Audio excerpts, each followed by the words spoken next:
Welcome back. तो पिछले video में हमने बात की थी रासायनिक समीकरण की, यानी कि किसी भी रासायनिक अभिक्रिया को हम रासायनिक समीकरण में कैसे लिख सकते हैं।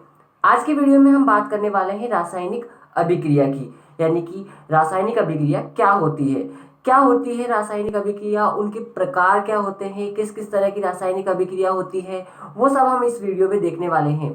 लेकिन उससे पहले अगर आपने मेरे चैनल को सब्सक्राइब नहीं किया है तो अभी सब्सक्राइब कर लीजिए, बेल आइकन को दबा दीजिए ताकि जो भी नए वीडियोस होंगे वो सबसे पहले आप तक पहुंच सके। तो चलिए स्टार्ट करते हैं आज का वीडियो। तो अब हम बात करने वाले हैं रासायनिक अभिक्रिया की। तो रासायनिक अभिक्रिया क्या होती है? रासायनिक अभिक्रिया एक तरह से होती है कि जो पदार्थ होता है उसके रासायनिक गुणों में परिवर्तन हो जाए। अब रासायनिक परिवर्तन में हमने पढ़ लिया हमारे पहले लेक्चर में। उसमें हमने बोला था कि जब भी किसी पदार्थ के रासायनिक गुणों में परिवर्तन होता है तो एक नया पदार्थ बनता है, और वो जो नया पदार्थ बनता है उसके रासायनिक गुण जिस पदार्थ से वो बना है उसके रासायनिक गुणों से अलग अलग होता है। ये हमने रासायनिक परिवर्तनों में कहा था। और ये भी कहा था कि जो पदार्थ जिससे वो बन रहा है उसका रासायनिक संगठन भी अलग होता है जिससे वो बना है।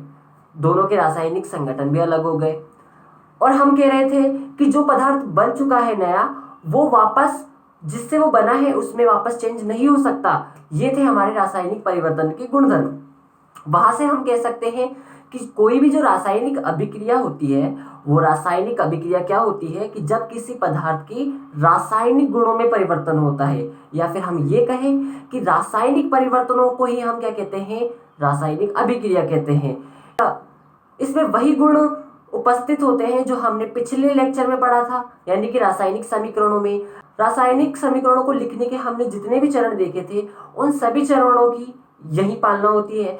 यानी कि हम ये भी कह सकते हैं कि जो रासायनिक समीकरण बना वो रासायनिक अभिक्रियाओं से ही बना, क्योंकि अगर पहले रासायनिक अभिक्रिया ही नहीं होगी तो हम रासायनिक समीकरण कैसे लिखेंगे। रासायनिक अभिक्रिया में ही हम अगर ताप नहीं लेंगे, दाब नहीं लेंगे, उत्प्रेरक नहीं लेंगे, कोई विशेष अभिकारक नहीं लेंगे, तो हम कैसे बता सकते हैं कि वो अभिक्रिया एक रासायनिक समीकरण में लिखी जा सकती है। तो हम कहते हैं कि जब भी किसी पदार्थ के रासायनिक गुणों में परिवर्तन होता है तो वो अभिक्रिया रासायनिक अभिक्रिया कहलाती है। इसमें भी द्रव्यमान संरक्षण का नियम लागू होता है, यानी कि अभिक्रिया से पहले जितने अभिकारकों के अणु थे, यानी कि अभिकारकों का द्रव्यमान जितना था अभिक्रिया से पहले, अभिक्रिया के बाद भी उतना ही द्रव्यमान होता है। ये सभी प्रॉपर्टीज जो हमने रासायनिक समीकरण में देखी थी वो सब यहाँ पर फॉलो होती है। तो अब अगर हम इसकी परिभाषा लिखना चाहें तो वो कैसे लिखेंगे, चलिए वो देखते हैं। तो परिभाषा के रूप में अगर हम रासायनिक अभिक्रिया को लिखना चाहें तो कैसे लिखेंगे कि किसी भी पदार्थ में रासायनिक परिवर्तन होने पर वह मूल पदार्थ से रासायनिक गुणों और संगठन में भिन्न हो जाता है। इस घटना को हम रासायनिक अभिक्रिया कहते हैं। पहली परिभाषा इसकी ये हो गई।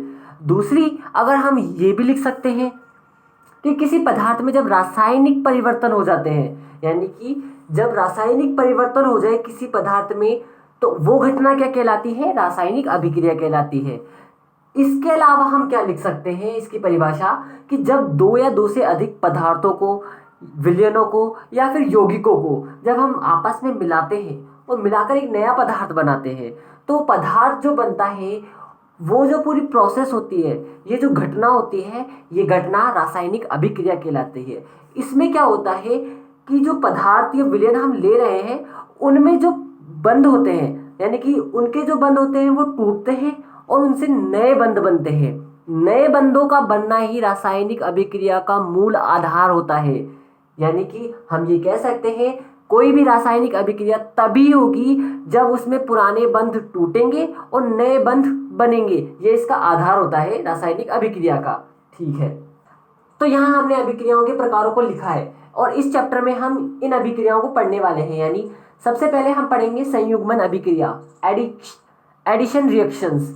दूसरा हम पढ़ेंगे विस्थापन अभिक्रिया, यानी कि रिप्लेसमेंट रिएक्शंस। अपघटनीय अभिक्रिया, यानी कि डिसोसिएशन रिएक्शंस। मंद एवं तीव्र अभिक्रिया, स्लो एंड फास्ट रिएक्शंस।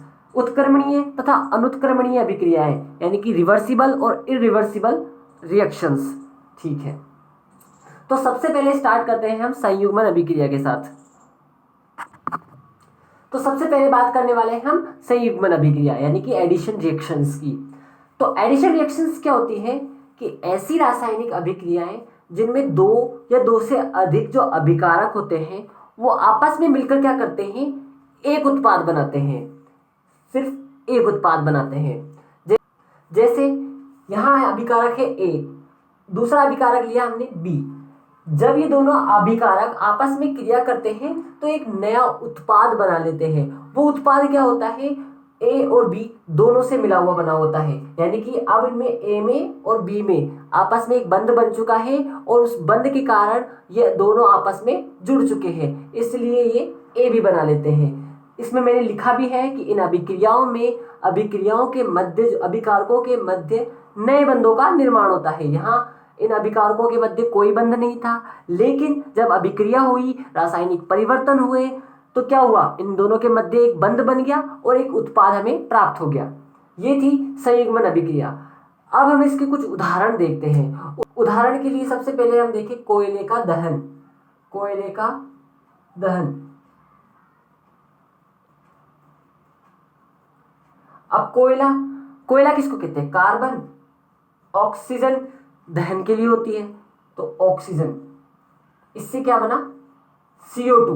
क्या हुआ कि जो कार्बन और ऑक्सीजन इन दोनों के मध्य में कोई बंध नहीं था पहले, लेकिन जब रासायनिक अभिक्रिया हुई या फिर हम ये कह सकते हैं इनमें रासायनिक परिवर्तन हुआ, तो क्या हुआ कि इस कार्बन और ऑक्सीजन इन दोनों के मध्य एक नया बंध बन गया और उस नए बंध के कारण एक उत्पाद प्राप्त हुआ CO2, जो कार्बन से और ऑक्सीजन से मिलकर बना हुआ है। इस CO2 में क्या है, इस CO2 में कार्बन के भी रासायनिक गुण हैं और O2 के भी रासायनिक गुण हैं। ठीक है, ये इसका पहला उदाहरण हो गया।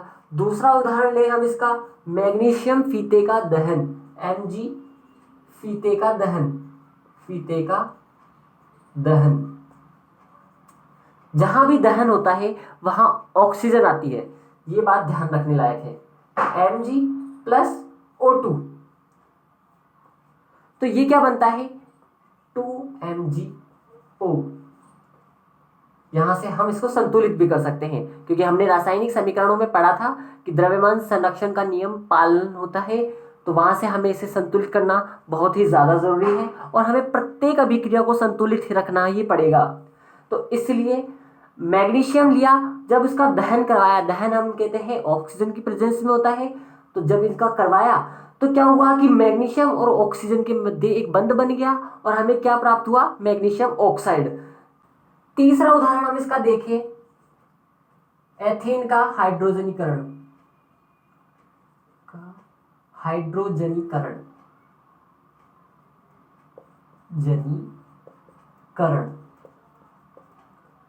हाइड्रोजनीकरण का मतलब होता है हाइड्रोजन का जुड़ना।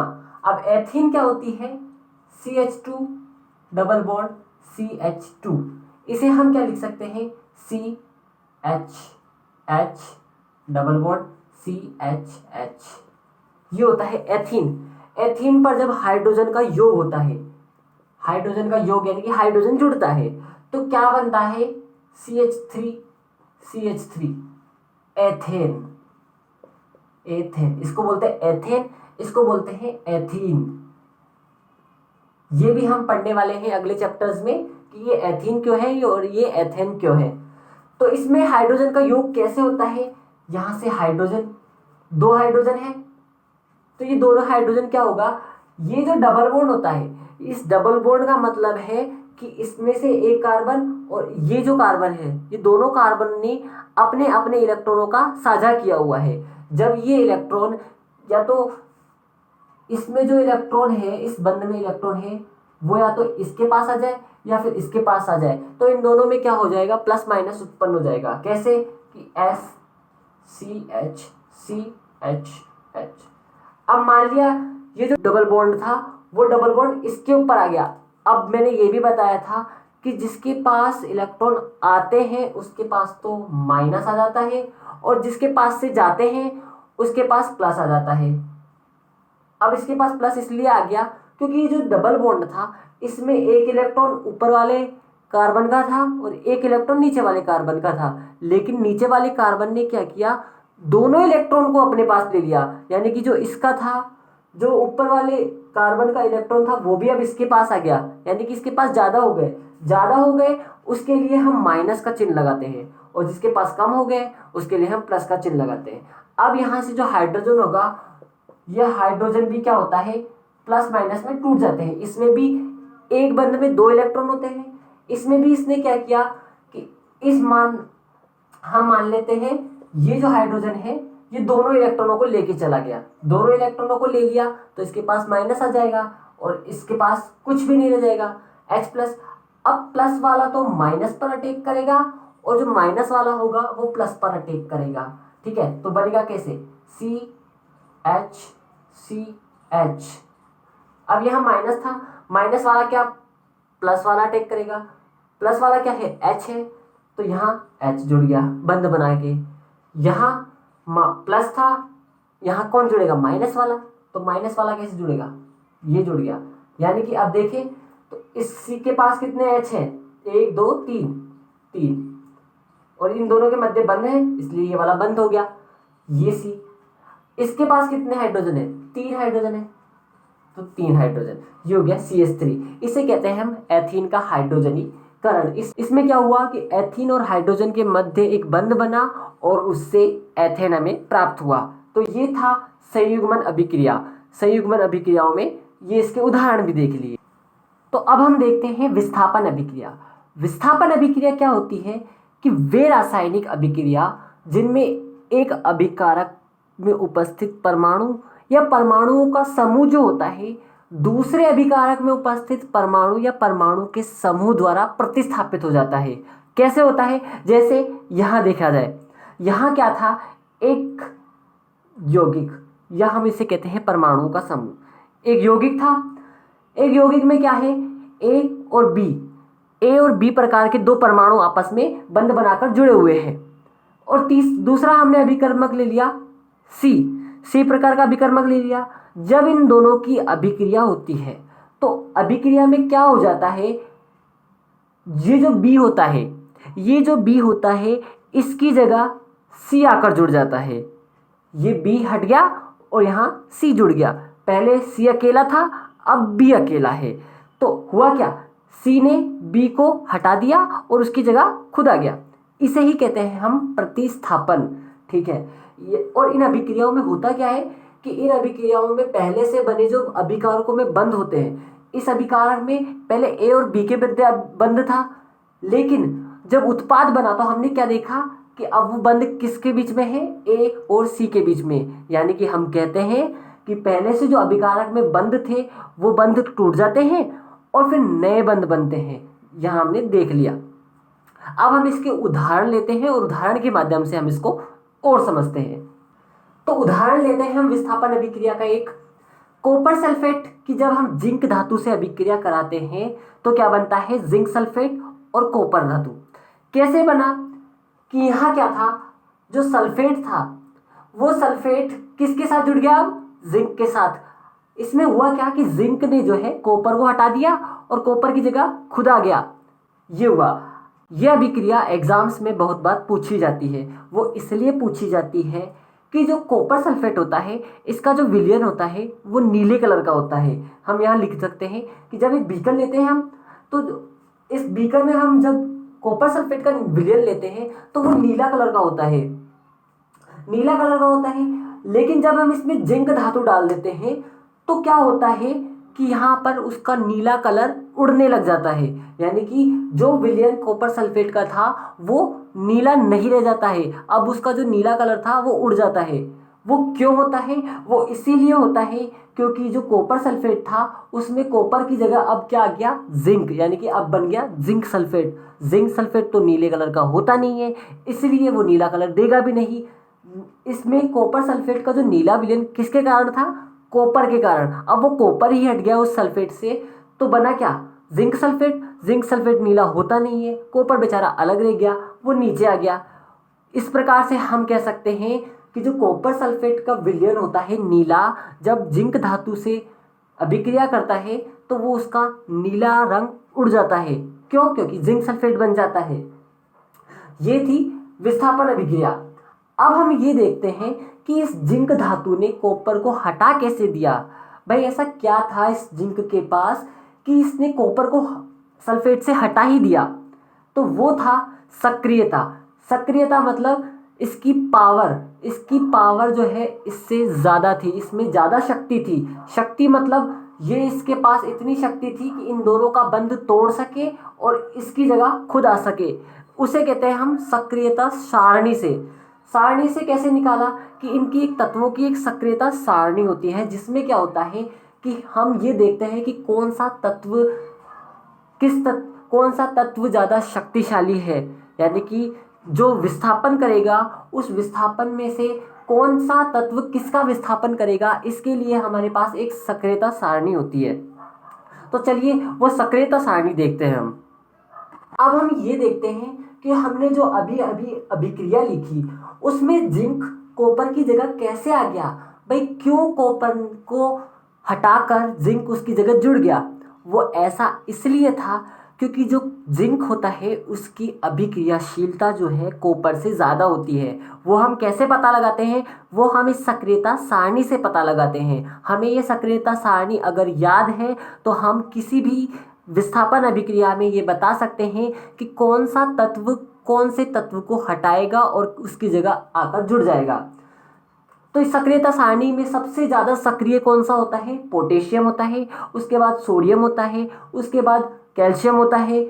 अगर हम नीचे हाइड्रोजन को एक पैमाना मान ले तो हाइड्रोजन के ऊपर जितने भी तत्व होंगे उनकी सक्रियता बढ़ती जाएगी, हाइड्रोजन के नीचे जितने भी होंगे उनकी सक्रियता घटती जाएगी। यानी कि हाइड्रोजन के ऊपर जितने भी तत्व हैं वो सारे हाइड्रोजन से ज़्यादा सक्रिय है और हाइड्रोजन के नीचे जितने भी तत्व हैं सक्रियता सारणी में वो सारे जो है हाइड्रोजन से कम सक्रिय है। अब इस सक्रियता सारणी के हिसाब से हम देखें तो जिंक कहाँ आ रहा है, हाइड्रोजन से ऊपर, और जिंक और कॉपर कहाँ आ रहा है, हाइड्रोजन से नीचे। यानी कॉपर का जो सक्रियता है वो जिंक की सक्रियता से कम होगा। इसलिए क्या हुआ कि जिंक ने कॉपर को हटा दिया और खुद कॉपर की जगह आकर जुड़ गया और क्या बना लिया, जिंक सल्फेट। और उसी के कारण उसका कलर जो है नीला हट गया। जो नीला कलर था वो नीला कलर चला गया। तो ये थी सक्रियता सारणी। हमें इस सक्रियता सारणी को याद करना ही होगा।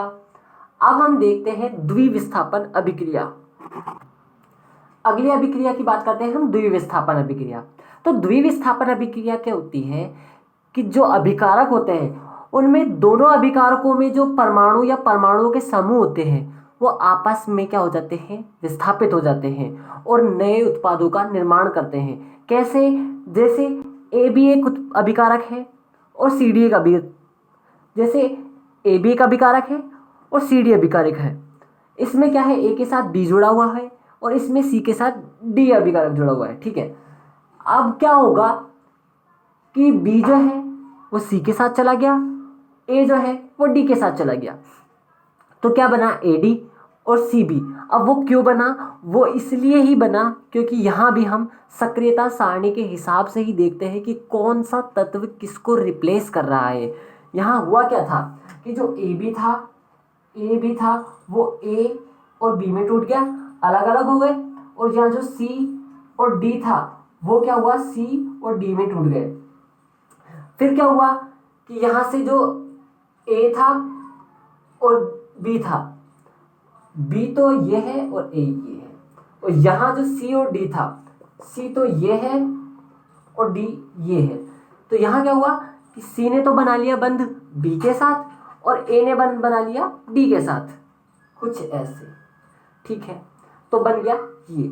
इसे कहते हैं हम द्विविस्थापन अभिक्रिया, यानी कि दो परमाणुओं का आपस में विस्थापन हो रहा है, इसलिए हम कहते हैं द्विविस्थापन अभिक्रिया। बी का भी हो रहा है और ए का भी हो रहा है, यहाँ भी सी का भी हो रहा है और डी का भी हो रहा है, इसलिए हम इसे कहते हैं द्विविस्थापन अभिक्रिया।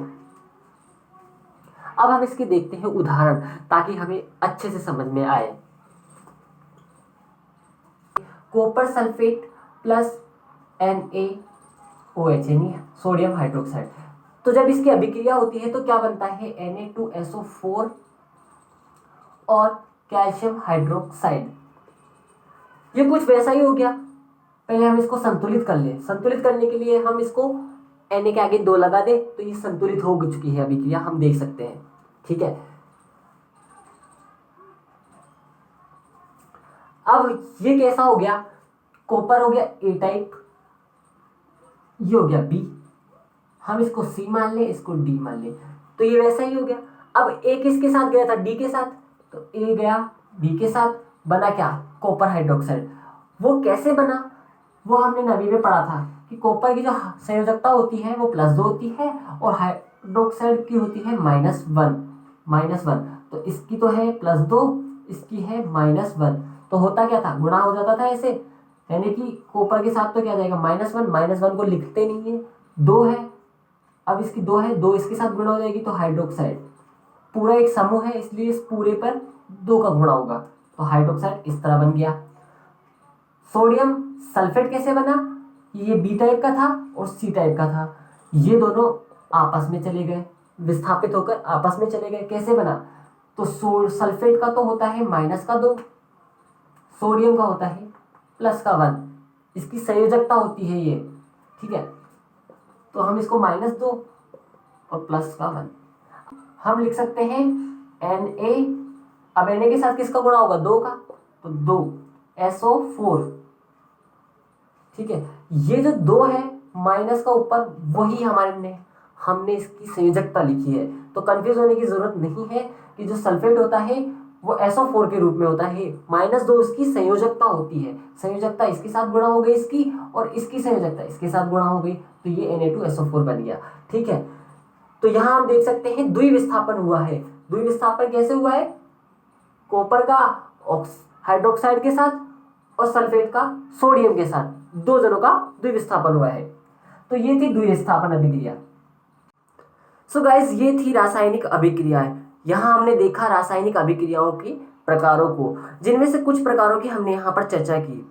अब जो बाकी प्रकार बच रहे हैं हम उन्हें अगले वीडियोस में देखने वाले हैं, तो तब तक के लिए हमारे साथ बने रहिए और वीडियो को अधिक से अधिक अपने दोस्तों के साथ शेयर कीजिए, ताकि अधिक से अधिक बच्चे इस तक पहुँच सके और इनको पढ़कर अच्छे नंबर प्राप्त कर सके। तब तक के लिए धन्यवाद।